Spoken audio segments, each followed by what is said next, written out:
Hey everyone, Codex here. Today what we're gonna do is take a look at Polygon Matic and we will be discussing how we are currently in an extremely pivotal point. This is a very important spot to be in for Matic, which might determine its trend for the following weeks. So if that's something you are interested in and you find these videos helpful, make sure to subscribe to the channel, like this video and click on that bell icon so you get notified when I upload a new video. And on top of that, if you are new to the channel, make sure to check out my Patreon account where I post custom charts, tips on when to buy and sell, updates on my cryptocurrency portfolio, as well as articles about cryptocurrencies and their prices. And without further ado, let's just head into the video. Now, if you don't know what Polygon is, it's basically a layer 2 scaling solution to the Ethereum network. In other words, Polygon, which was known as Matic Network before the rebranding, acts as another layer to Ethereum that simply wants to help the Ether network to expand in size and security without affecting the ecosystem's advantages. Polygon, which was created back in 2017, doesn't seek to change the original blockchain, but it's simply a framework for building interconnected networks. It's also fair to say that Polygon has seen incredible growth in the last year, and the Matic coin has went from about 1 cent in late 2020 all the way up to an all-time high of roughly $3 last year. So Matic did almost a 300x in a single year, which is impressive to say the least.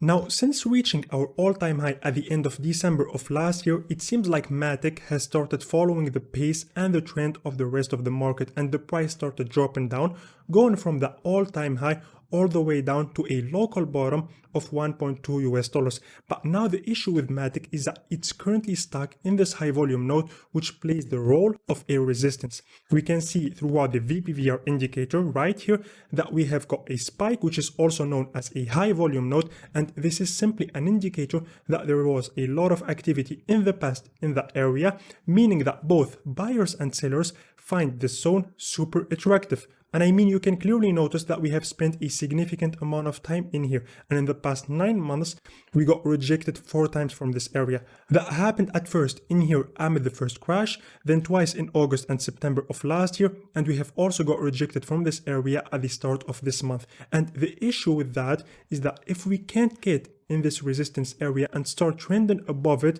within the next few weeks, then our fate will be similar to what we experienced right here or here, and you will be looking at a drop. And you can notice that whenever Matic couldn't go above this area in the past, it dropped super fast to the next high volume node, and that's because these low volume nodes, these empty spaces, offer no real support whatsoever. There is no retail interest in here. If we take a look at our 50 days moving average now, we can see that Matic is also trending below it actually. And so in order for us to go back on track, in order for us to go back on being bullish, what we need from Matic right now is to go above this line, which is currently sitting at slightly less than $1.6.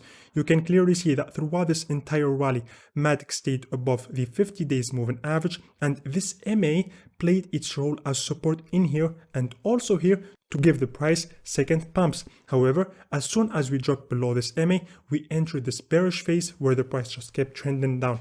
The same thing happened in the last run. The price kept moving above this moving average in here, which played its role as support, but as soon as we broke below it, we just started trending down, and Matic did in fact try to get above this line in here, but we failed, which ended up causing a second leg down. And so what we would love to see from Matic right now is a move to the upside above this 50 days moving average, which won't be easy, and if Matic fails to do so, then we will be looking at another shakeout and a third leg down. Moving on to the momentum now, if we take a look at the Phoenix Ascending Indicator on the daily time frame, we can see that both the blue LSMA and red RSI are going above the level of 50. They are going up and above this mid-yellow line. And so that's a good sign. However, they are still relatively low in comparison to what we had in here or in here when the price went up significantly. And so although the momentum has improved lately based on this indicator, it's still nowhere near what we had when the price rallied. And so this is why I still don't see us going above this resistance area as of now. Don't get me wrong, we can go up. I never said we won't or we can't. It's just that we have got a lot of work to do right now. Bulls still have a lot of work to do. The bullish momentum isn't as strong as we would hope for it to be. And we still got this 50 days moving average on our track. And so as long as we are below it, I'm not gonna start celebrating, because although we went up in the last 4 or 5 days, we are still down 50% from the peak. And not even 17 days ago, we were higher than the current price. So there is nothing to celebrate. This was about it, guys, for Polygon today. Thanks for sticking by till the end. Don't forget to leave the video a thumbs up. Make sure to subscribe to the channel. Leave a comment if you feel comfortable doing so. Have a nice day and peace.